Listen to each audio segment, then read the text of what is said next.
My name is Erin Wolf. I am here with Julia Steiner of Ratboys. Welcome. Thank you so much. Yeah, thanks for making time. You're in the suburbs of Philly today and on tour on the move. You're getting ready to come to Milwaukee on October 7th, which is super awesome. Have you been to the back room at Collectivo yet? We haven't. I've heard great things about that room though, so we're excited to check it out. Cool. Awesome. I've been listening to The Window on vinyl because it sounds better on vinyl always. And it's amazing. And I read that it's like the first record y'all made collaboratively together as a band. You each had like a hand in writing it. And I want to ask, what was like the most exciting aspect of the full process of writing collaboratively, like from writing to rehearsing, to laying down tracks in the studio? What was like the most joyous moment? Yeah, man, it's hard to pick just like one moment. I think for me, it was just so exciting to hear everybody's individual kind of cogs turning and like creative personalities come through in the songs. Like there's little touches that happen in the music that I don't, that I know wouldn't be there if it was just me and Dave kind of working out all the parts and then like giving them to friends to record, which is kind of what we've done in the past. Like I'm mainly thinking of Sean and Marcus and their individual like flavors and contributions, like you know something as tiny as like in It's Alive there's a little like bass freak out moment that happens right in like the bridge, and that Sean just like did that one day and we were like do that again, like keep doing that. And so little moments like that wouldn't have happened if we all hadn't like been in the room together twice a week every week, working on these songs. So it's little things, like it's nothing mind-blowing and like life-changing in the moment, but it was just so exciting to like be there together working on these songs. Yeah, yeah, that's kind of like where all the magic happens when everyone gets loose and Yeah, comfy and whatever. totally. Cool. So you worked with Chris Walla. You went out to Seattle, which is awesome. Got some coffee seeped vibes into your record, right? Let's Um, go. so working with Chris Wallow, you mentioned as a producer he didn't use technical terms in the studio, which I thought was a lot of fun. He was more into like playfully describing things. Do you have like an instance of him doing that? Something that sticks out in your mind? Yeah, definitely. I mean, well, so I just mentioned the song It's Alive. That song we like seriously threw the whole kit and caboodle at that song. I think we used every single guitar in the studio. And we just tried so many different ideas. And at some point, Chris told us, hey, I'm gonna need you guys to like come in later than you normally do, and I'm gonna give this song a haircut. And we were like, okay. So we just knew what that meant, that he was gonna like kind of go in and chop things off and like shape it a little differently. And so that was really useful. And it was just so cool because like Chris on the one hand was engineering the album, like he was plugging everything in and turning all the knobs and pressing all the buttons, like he was doing all of the technical work that's required to make a record, but he wouldn't like talk about it that way, you know what I mean? He was doing all the technical work but talking about music in this like kind of whimsical, like magical way. He kept like comparing our album to a cat, which I really appreciated as a cat lover. Yeah. I think he said like this record is like a cat where sometimes it wants to curl up in your lap and sometimes it wants to sit and stare at you from across the room. And I was like, whoa, that is like the highest compliment I've ever been given. So it was just so cool to have that mix of like technical know-how, but like, I don't know, very non-technical approach and language in the studio. It was awesome. Yeah, yeah, it's surprising because a lot of producers and engineers can be like more technical than not, right? Yeah. Yeah, yeah. So if your record got a haircut, what kind of haircut do you think it got?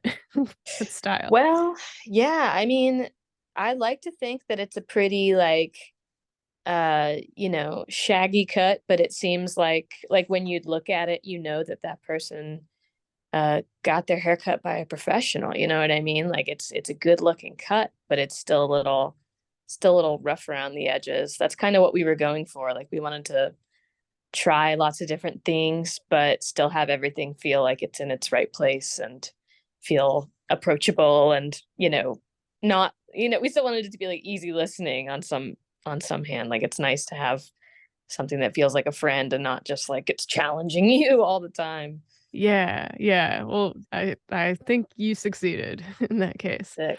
Thanks. Yeah. Yeah, and so Walla also had y'all listen to a lot of music together while you were making the record. And I thought it was really interesting that you name dropped like Brainiac and the Roches all in one go, which couldn't be like two more different things.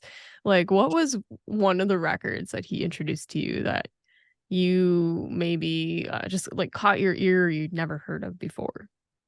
Well, yeah, I mean that Roach's song, the Hammond song, is the one that comes to mind right away. Like we were working on harmonies, like vocal harmonies one day, and um he just said, like, can I put this on just to get us in the right headspace and like just to give us some ideas, not even of writing our own harmonies, but just of like kind of how much uh weight and like beauty harmonies can bring to a song. And so yeah, he put that on and none of us had ever heard that song before. I highly recommend anyone who's listening who doesn't know what I'm talking about, like maybe go check it out. It's really this beautiful song, these three sisters just singing in harmony, and it completely like it is the song. Like it's not a cappella, but it's the whole thing. And so that really blew my mind, like really gave me chills. And so that was just such a wonderful kind of touch point for us to then go off on this journey and write a bunch of vocal harmonies and knock them all out.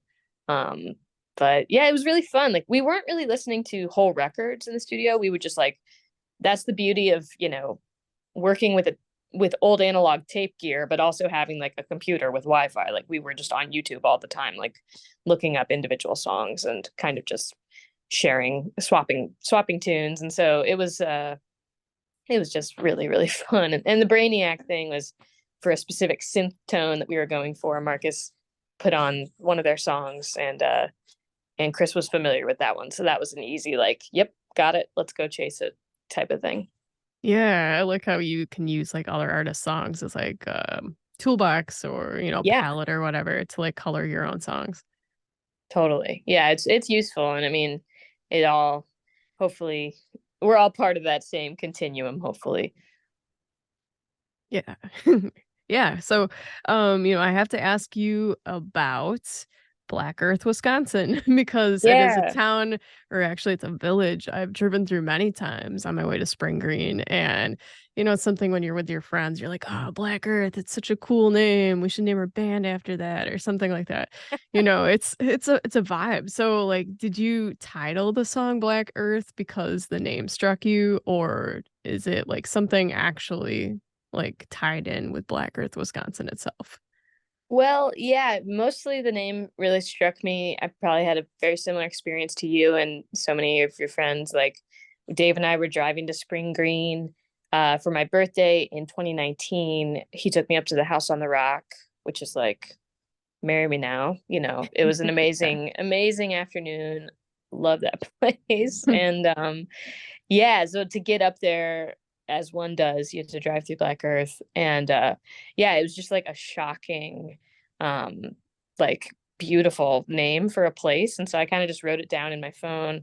And at that same time, we were working on the original sort of very nebulous idea for that song. And the lyrics that were kind of presenting themselves for that song struck me as being very pastoral and kind of like that memory of driving through southern Wisconsin and just kind of aimlessly road tripping um, really stood out to me. And so the song kind of just became about, for lack of a better word, like two friends kind of aimlessly driving around the back roads in that specific place in Wisconsin, and it felt right to title it after a place that we had actually driven through, even though we didn't see that much of Black Earth. And I don't know Yeah. too much about it, so I don't want anyone to come after me. But it's just such a cool name and a beautiful part of the country. Yeah, yeah, agreed. Cool. Well, I love it. And you know, the song itself is such a ripper. It's like 8 minutes long, right? So is Yeah. that was that the intention from the get-go, or did it just kind of grow that way naturally?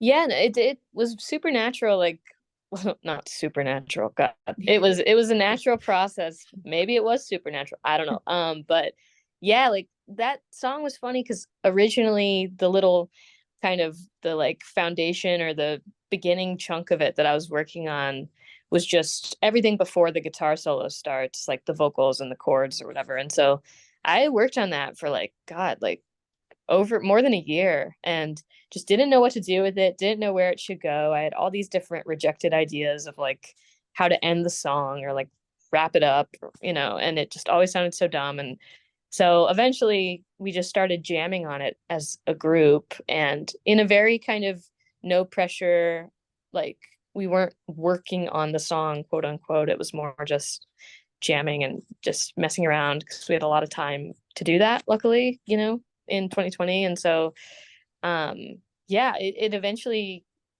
like kind of gained a little bit of structure over time the more we kept playing it. And yeah, just kind of letting Dave go nuts and play guitar and stretch out. It felt really good. And so, yeah, it was a very kind of gradual, uh, you know, development or evolution for that song.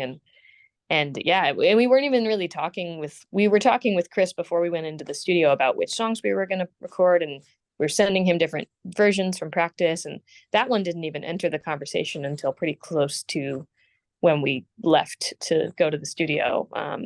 All of a sudden we were like, and actually we have this whole thing that we've been doing, like, want to check it out? And he was like, yes, you should definitely record this. So I'm glad it made it on.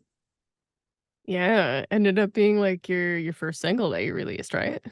Yeah, well, yeah, we put it out before we announced the album, and it was exciting. Marcus, our drummer, actually was like, "Why don't we just like put this one out? Like it's our favorite. Like why not? And so Mhm. um it was kind of a last minute decision, but I'm really happy it came out that way. And yeah, we made like a ridiculous music video for it with a bunch of old VHS tapes that I got on eBay. So it was really fun.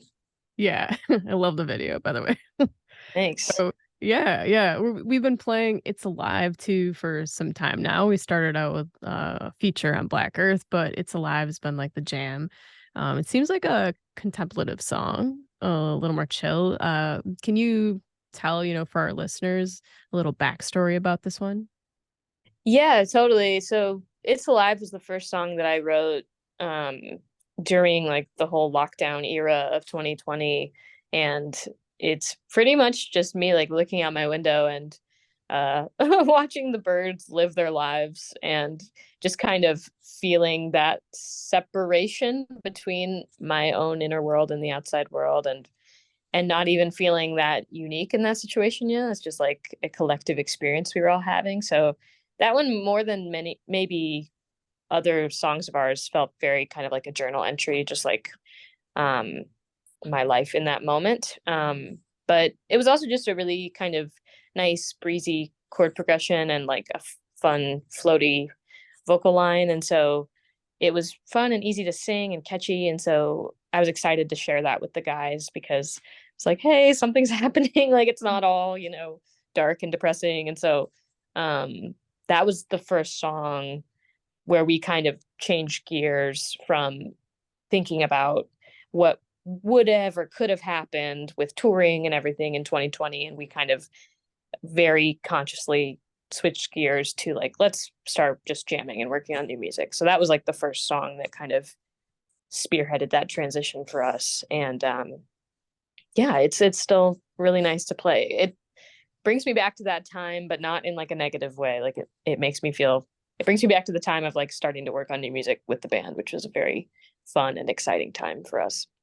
Yeah, yeah, that little chunk of time, I think for a lot of artists is kind of like bittersweet Yeah, because, it wasn't a time anyone would want to wish on the world, but it's also one of those times where everything went on pause and you could work on creative projects. You could kind of like empty everything else out in your life and just focus, right? totally. Yeah. It is just so so unique. Like you said, I don't think we'll ever really live through like something like that again. So it was just a very odd time, and I'm grateful that we have some sort of little artifact from it. Yeah, yeah. A lot of musicians are gonna have like an artifact time Yeah. capsule for sure. So the full record came out about a month ago in August. What's been your personal highlight since releasing that record? Like any special show, any moments? Like what's been your jam? Oh man. I mean, my mom was at our release show in Chicago. That was really special. She lives in Kentucky still, and we don't play there that often. So it was really nice to have her in the room and like get to see us play uh, in front of a crowd. That was great. There have been like a couple random people who have, you know, tweeted about the album or like, you know, messaged us, which is always extremely exciting. There's this one guy, Brad Shoop, he's like kind of obscure is the wrong word, but he's just like a very niche sort of archivist on Spotify. He makes all of these really long and amazing playlists about certain years in music. Anyway, he's like a total like hero of ours, and so he tweeted about the album. We were all like really excited about that. It's just little things like that, you know, to be on anyone's radar is really cool. So we're just stoked to have that opportunity to connect with people and yeah, excited to keep going. Awesome. Yeah, hopefully you'll have more Brad Shoot moments. Let's go. So, to close out, what are you most looking forward to? Number one, about your time coming up in Milwaukee for your show on October 7th. And also, what are you most looking forward to on this tour and, up and through the end of the year, I guess? Yeah, I mean, on the tour, we're going to a few places we haven't been in a while. Like we're going to Canada, which I'm really looking forward to. And I mean, it's always fun to get out to like California and these places that are so different from where we live in the Midwest, like Arizona. You know, it's just it's always so surreal to be in the far flung reaches of the US and like, you know, experience all the different climates and landscapes and everything. That really doesn't get old for us. So Yeah.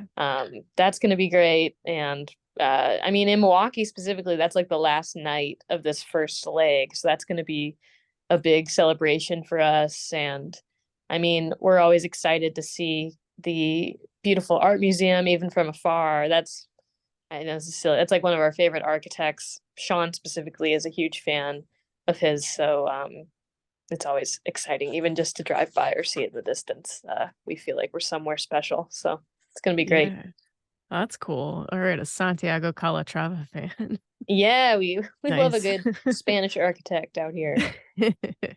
I love it. Well, yeah, hopefully you'll get to spend some quality time at the art museum. And Oh, yeah, we're looking forward to having you here in Milwaukee. I know a lot of Milwaukee peeps are very stoked. Again, the show is at the Back Room at Collectivo on Saturday, October 7th, and you can find Rat Boys' album, The Window, out on Top Shelf Records. Julia, thank you so much for your time. thank you, And Erin. Thanks for having me. yeah, enjoy your time in Philly today. Thanks. I appreciate it. All right, take care.